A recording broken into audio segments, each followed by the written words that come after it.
All right, guys, finally got one. I had to tell you, I done lost 2 this morning. I don't know if they're just not hitting good. I finally bent my hook open some, and I told y'all on another video, but sometimes I don't know which order they're gonna load. I just lost a big one. I know it was probably 15 inches. But I said in another video, I like this Jinko jig because of the bait holder. Oh, that fell right out of his mouth. He's a small guy. He's probably 10 inches. And I didn't know how big it was. I just threw at him. He was 50 feet out there when I threw. And he chased it down and hit it. But this Jinko hook, jig hook, I love it's got a hook barb on it. I showed y'all before. And anyway, I got one laying right here.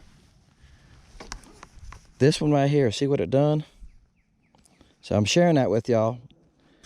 This was a sickle hook. Now, I've caught a lot of fish on it before it broke. Now, don't get me wrong, I probably caught 40 or 50 on it because I've used it for quite a few days in a row. I fished 7 days in a row, and I think I used that jig most of the whole time. I retied, it's all I ever done. Because I'm fishing open water. You got nothing to get hung up on. It's like I'm doing right now. I'm in 16 foot looking around. Hunting. Now, there's a nice one there, right there. And he's 45 foot. This is what I'm doing. I can see him right here. It's 45 foot. Now I'll set my... Oh, wind got me. Just a little bit of wind today. It's supposed to be 5 to 10. Thank goodness it ain't started yet. I might have to get a little closer. I don't even see my bait. My bait went to the left of him, I think. All right. I like staying about 40, 35 foot because I got a dead spot. Some of y'all have a LiveScope, know what I'm saying. I've been fighting that, and he done went to the bottom. He went straight to the bottom. That's not like a crappie. And I got a little bit of a ghost tree, and I gotta get it updated. My technology specialist is fishing today in his boat, Mason, young man that fishes with me. I call him a young man. He's bigger than me. He's 6'2", 6'1", 6'2". He's 15, see. But he's a good kid. He does my upgrading of technology, and he's got the same depth finder, so we do both of them at the same time. All right, that disappeared. That's what they'll do. So he went to the bottom. I don't know if you see my bait and didn't like the idea. There's some kind of fish there at the bottom, but I don't think that's a crappie.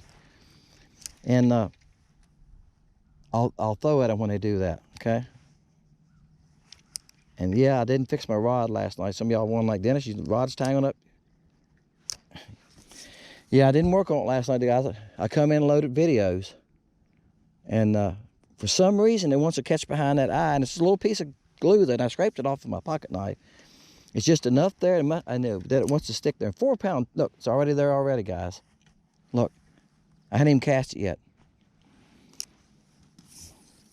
All right, my next move is to cut the line off, cut about 3 feet of the line off. I might, when I get slack on my line, is it curling? That's what I want to see here. All right, here we go, I'm gonna test it. Yeah, see what it's doing? Look here. When I give it slack, it's got some twist in it. Guys, that comes from casting over and over and over and over, all right? But it done this to me yesterday, guys. Now, sometimes it's not the reel fault. I heard people complain about the reels and stuff. Sometimes it's not the line fault. Sometimes it's just the way the bait goes in the water and you spin some, you catch some fish and it flips around and you get some twist in your line. I'll tell you another thing you can do. Is you take your line, like I got it off right now. I don't have no bait on it, right? I can take my line and I'm gonna pull my line off the reel about 12 feet, okay? Now I'm gonna put it in the water, all right? Now I'm gonna lay my rod down here like that right there, okay? Now I'm gonna pick a different rod up and fish with it. I got different rods rigged up here. I'll pick a different rod up and fish with it. And I'm gonna let that line lay in the water and troll as I move the trolling motor here. And what it'll do, it'll sit there and it'll unwind and it'll straighten out and get rid of that twist. All right, that's a good way to do it. I've done that quite a few times. I thought it was catching on the eye because the eye had a little bump on it. But after looking at it closer just now, I think, I know that I had a little twist in my line. And then when I gave it slack, it was curling up around the corner, or the tip.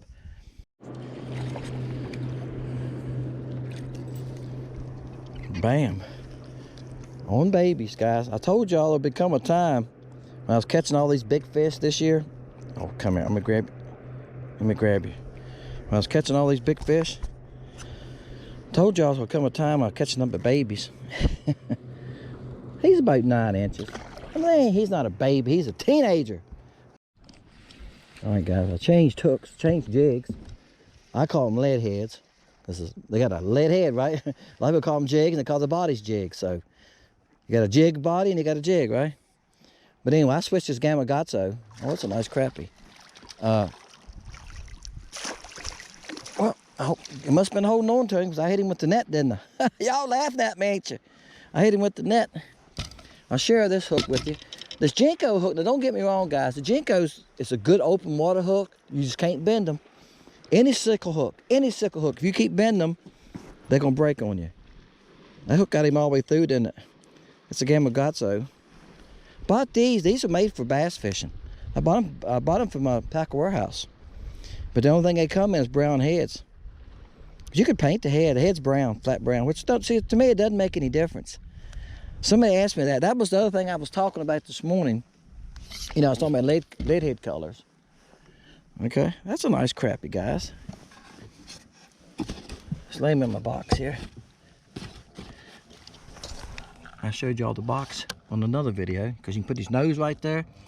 He's 12 and a half. Now I mentioned earlier about jig head colors. Like I say, sometimes it makes a difference and sometimes it doesn't. Jig bodies are the same way, but I'm gonna tell you something about, like I said, about colors. I was throwing, let me lay it, where'd I lay it at? Here's what I was starting out throwing this morning. This is just a fun day, guys. Fun day. I was throwing this morning. June bug, green bottom. Now, that's different. Look, y'all know I'm making up different stuff to see if I can catch fish on it. I just loaded the video today with orange. Solid orange with purple and orange, and I don't remember what all color flakes in, and it worked fine. So I used some strange stuff, I know. And I caught a couple on this, but that fish right there, I threw at him a couple times with this, and he wouldn't touch it. So when I decided to change hooks, jigs, because one of them smacked at it. I'll go back and say this. One of them smacked at it, and I set the hook, and nothing happened. So I went back and put this jig head on. But the first time passing with this, and he grabbed it. This is the smoke with that blue tint in it, and it's got gold and silver flake in it. Okay, guys? It's gold and silver flake. I call it the minnow, or minnow. So anyway, this is a really good one. That's why I put it on. I've caught a lot of fish on this one. I can tell you there's certain colors I made that seem to work better than others. June bug is good. I've caught them on June bug at times. June bug with a chartreuse tail. But there's certain colors sometimes I seem to do better. And even this clear water, that's what I was talking earlier. You know, you think you pink and black and chartreuse and black. I've tried some of those colors. That June bug right there with that green bottom should have been good. And I caught a couple on it. But this color right here, even though it's a natural color, will catch fish. I don't know what it's about. I think this looks like a minnow. That's why I named it minnow. This looks like a minnow. All right, guys. I'm a little short of him. My bait's on this side of him. I gotta reel in again. I'm on my knees. I'm on my knees, casting here so I can look at the depth finder and see what y'all looking at too. I'm hunting for my jigs, what I'm hunting for. There it comes. There's my jig. All right, hit flash once in a while. Like I say, you can see my depth finder's acting up, guys. I've been working on it. I done adjusted the thing so many times this morning. I can't get rid of that tree. See my bait's in front of him there now. That's a decent fish right there. Let me get in here right there again. What I was saying was, you notice I got a chartreuse head on this one. This is a lighter jig. This is a 132nd. The pink one I was throwing earlier is a 116. I was throwing that in that wind. When I was at that mouth of the cove here, mouth of the creek, and the wind was bad, I was throwing it there. I get in where I can throw 132nd, I'd rather have the lighter head. See, it's fun, guys, when your depth finder don't have a good picture and you're fighting it. I've been fighting that now since last Saturday. It started at Ghost Tree. And like I say, I know what it needs. It needs to update. But for some of y'all that hear us talking about dead spots in Ghost Trees, there you go. There's my bait right there close to him. Alright, guys, I didn't have the other camera on this time. They was up to the side. I didn't think I had a chance because one of them, it's one of the ones that was chasing a while ago and didn't take it. And I thought, well, he ain't gonna bite it anyway. Sure enough, he bit it. Now, guys, this color here, I think I was using this color a while ago. I think y'all haven't seen it. Now, he's a small one. This is the plain, simple 1/32 hook. This is the hook that I was telling you about I usually use and I like. He's about 8 inches. This is just chartreuse with chartreuse flake. Okay, it's got so much slime on it I can't hold it. He pulled the hook a little crooked. I was trying to straighten it up. All right. So y'all hear me talking about cutting the barb off? I can't get a hold of it, guys. It's so slimy. See here? I cut the lead off. So it's a 1/32 before I done that. So it's lighter than that then, right? Not much, but a little bit. And it sinks slow. This is my rod for that. And it's hard to throw because it don't weigh anything. But it's less than a 1/32. All right? And that's what I done. They wouldn't hit the other one because the other one's heavy. Like I said, I got a 1/32. I mean a 1/16. The 1/16 with the lead cut off, so it's less. It's in between 1/16 and a 1/32. And this one's lighter than 1/32. Then I got a hair jig tied on that rod. I got a hair jig tied on this rod. So which I hadn't threw them today yet.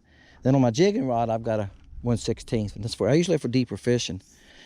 You know, if we're out there and if I see them setting in 10 or 12 foot on a brush pile or something like that, that's when I like to use that 10-foot jig rod. Of course, here I can't use the 10-foot. I could, I reckon. That fish was 40 feet from the boat. So I'd rather cast out to them and bring the bait past them. To me, it's easier than using that big jig rod when I can do it. All right, let's see if we can find another one here. I won't move. I keep hanging out here. Here's one here at 30 foot. Now let me get the boat kicked around. Just enough wind, guys, to move the boat. I try not to run the trolling motors. I have to because it does spook them some. All right. And I'll tell you something about this light jig. I seen this fish before the bait ever got to the fish. I stopped it and was letting it sink down close to him. He come and got it. See, it's sinking slow enough that it don't go zip past him. It's sinking slowly like this. See what I'm saying? He just ran out and got it. That's what you love seeing there. He had the right attitude, right? And I seen him. I said, I seen him moving and he went right for it. That's the advantage of a slower jig fall. Like I say, sometimes you just need that slower jig fall to get bit. And that's why I have different weights up. I wouldn't tie the same weight on all my rods. If you're carrying 3 or 4 rods, you know, tie your different weights up. And sometimes if he's way out there and he's deep, use your heavier jig. Use the light jig when you can. Use this light jig anytime you can. Now it's sinking down slow past. Now I'm gonna pop it. I'm right above his head. He's in that dead spot there. He's hard to see. I hope this is as big as he feels. There was 2 there, and one chased it. He quit, and this one here just kept on coming. He grabbed it.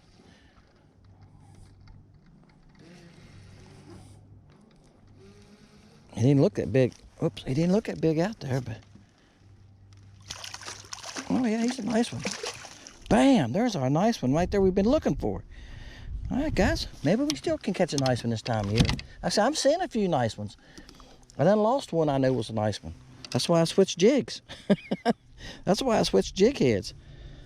I've been doing good with those Jenko hooks, but like I said, this one jig, I noticed the end of the hook, y'all know what I'm talking about. At the very end, had a little curl down like that, and I tried to bend it back up a little bit. I don't like that. See how this one's straight? I like that. So this is Gamakatsu. Y'all know that's good stuff. Anyway, I wish they would make some for crappie. They wasn't cheap. They was like $5 for 4. But you don't want to throw them in a brush pile, right? That's a nice crappie, guys.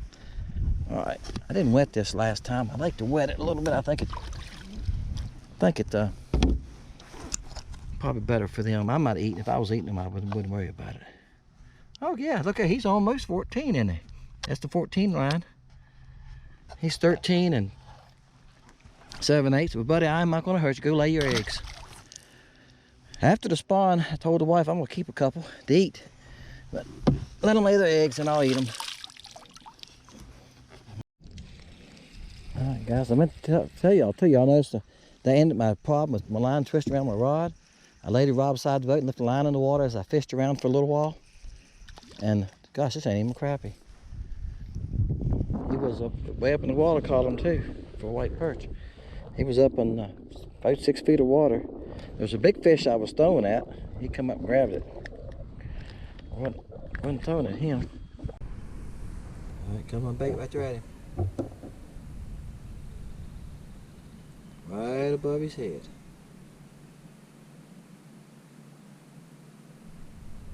I don't think he paid attention to it all. Now I'll throw at him till he's going to get too closer in a minute. He's going to hear the trolling motor. He's going to go on. Off comes another one in. That's a bonus. Right there at him. Right here. Sometimes that'll get him excited when there's two of them. Right at him. I think they're swimming off. Yep. Guys, it's been a little while, guys. I've just been running around with my trolling motor trying to find some bigger fish. And I've seen a couple bigger fish, and I've fished for them, and they won't bite. Well, I caught one nice one you seen. I don't remember what he was now. Right at 14, I think. 13 something. But I done been over here, back in that little pocket. There's nothing back in there. He's probably 10 and a half. And made a circle up there and come back up through here because I started. Well, I caught the last big one was up there, and I done went over in that pocket, went down that bank, in that cove. It's been about an hour. I'm just riding around, and I'm seeing fish, seeing a few. Like I say, it's that time of year now. They're scattered good now, and I can constantly see a fish. Just a lot of them are so small. That's one of the bigger fish I've seen for a while. Y'all going like, yeah, 10-incher. But I said, there's a decent one. He's moving. I said, a lot of them he's getting it on. A lot of them are moving so fast. They're just swimming through the water column. I reckon just enjoying the warm water. It's supposed to rain tomorrow, so it's getting cloudy now.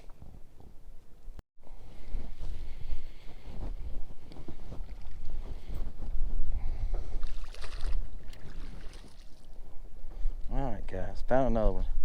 And I knew he wasn't a monster either. I just threw at him. I'm just throwing at fish that I'm seeing now. if they're 6 or 8 feet, I'm just throwing at them. This young fella right here he said he's using minnows. I just asked him if he caught anything. He said he had one bite. You just gotta get in front of them. They're picky. And like I said, I've got them smacking at me. They're just picky. All right, guys. He ain't very big. He's about 10 inches. Okay, guys, I caught some fish. I really struggled to catch big fish. I could catch a lot of small fish. I got sometimes I didn't even throw at them. There for about an hour today, I just run around looking for bigger fish. Small ones. Because I didn't want to catch a bunch of 6-inchers in the video. I like to have a couple 12, 14 inches in the video. So I just started looking for bigger fish, okay? And I seen a couple, but look, they would follow me. A lot of times they follow me. I don't know how many that I could tell were nice fish. That's why you can tell in that LiveScope when they're decent fish. They would follow me, clean to the boat. I'd take it away from real instantly, because once I get close to the boat, guys, that's it. I seen some of them get 10, 15 feet, and they'd hear the trolling motor because it was windy. I had to, the boat would be going sideways. I had to tap the trolling motor, and as soon as I touched that trolling motor, gone. So I was trying to keep them to 35 feet to 40 feet. That's why I like it now. It's like throw it on out there, bring it past them. I get more bites that way. But it was tough. They wanted to follow. They wouldn't commit to the bait. Oh, I feel them tapping. I'd be real. I see them falling, and I feel it tap, tap. I set the hook, nothing. I throw back, and sometimes they follow it again. Run up to it like they'll get it, and I feel the thump. Set the hook, nothing. Guys, they just evidently they just biting down and letting go of it. Or when they bite down on it, no, they ain't real. They're opening their mouth. So when you set the hook, you just start getting out of their mouth. Either way it goes, I wasn't getting the hook in them. I don't know how many times that happened to me. So, y'all guys that fish lots, you know what I'm saying. You'll feel those bites and set the hook, and there's nothing there. The guy that was running around in the boat was using minnows. I just met him today. He lived back in that pocket. And we talked for a little bit. I was standing there talking to him. He was asking about the LiveScope, and I caught a couple while I was talking to him. So if you hear me talking, so that's who I was talking to. And I was talking to him while I was using the LiveScope there. And he was asking about the LiveScope and catching crappie. And he said, well, I'm going to crappie fish in a little bit. I got minnows. So when I left, I asked him, I said, have you caught many? He said, no, I've only caught 3 so far. He said, I get some bites, but I'm not hooking them, and I had a few bites, but I've caught 3. So, look, when they're not eating real minnows, you know the fish is tough, right? They're just hard to catch today. And it's supposed to rain tomorrow, so that could be some of it. Usually before a front, they feed a little bit, but the wind picked up today. It was windy. It was a strange day. The water had picked up by 5 degrees this week, and it's going to lose it the next couple of days because we're going to get cold. We got a cold front coming through. Appreciate you guys. Thank you for all that you do. It was just a fun day fishing with the mixed up baits. Trying to throw a couple things in. We talked about jig colors a little bit, things like that. I'm going to start trying to throw fun ones, try to throw something like that in. It's like last one, we talked about noise in the boat. Okay? If y'all didn't catch that, I was fishing with Mason. Crappy day with Mason, that's what I called it. And we was talking about noise in the boat. So I'm going to try to throw something in like that on every video. Something that I'm learning. Something that we all knew. We all knew about the noise in the boat. Your daddy kept telling you, boy, be quiet in the boat. Quit dropping that rod there and get that loon in the boat. Clunk. Right? And they were right, guys. When your grandparents and your parents were telling you that when you was fishing with a kid, they were right. Watch how you walk on the bank. My uncle used to say, we used to fish in from the bank a lot. Walk quiet on the bank. He used to get after it. Don't run on that bank. We'd run back to the truck, get a Coke or something. Quit running. Walk off slow. And he was right. We all went, I'm on the bank. We ain't no harm. But he's right. We always made fun of him. Bless his soul, because he's gone now. But he's in heaven now, guys. But he was right. Noise, they're very spooky sometimes. Sometimes you can hit them in the head. Sometimes you can't even touch the trolling motor or walk in the boat and they'll run. Alright guys, appreciate you. Thank you for all that you do, guys. Hope you enjoyed the video. Thank you all for hitting the like button. That helps me. It helps YouTube pass me around. Okay, I'm growing a couple people every day. Hey, one of these days I might even get monetized and make a couple dollars off this and keep on. But I do appreciate it. I don't do it all to be monetized, guys. That's what I'm working to. I'm working to partial my retirement, right? But I do it because I want to do it. I enjoy making the videos, and I enjoy y'all coming back and saying, I enjoyed it. I had fun. Okay? That's what it's all about. Hey guys, see you next time, Fishing Lake Country. See ya.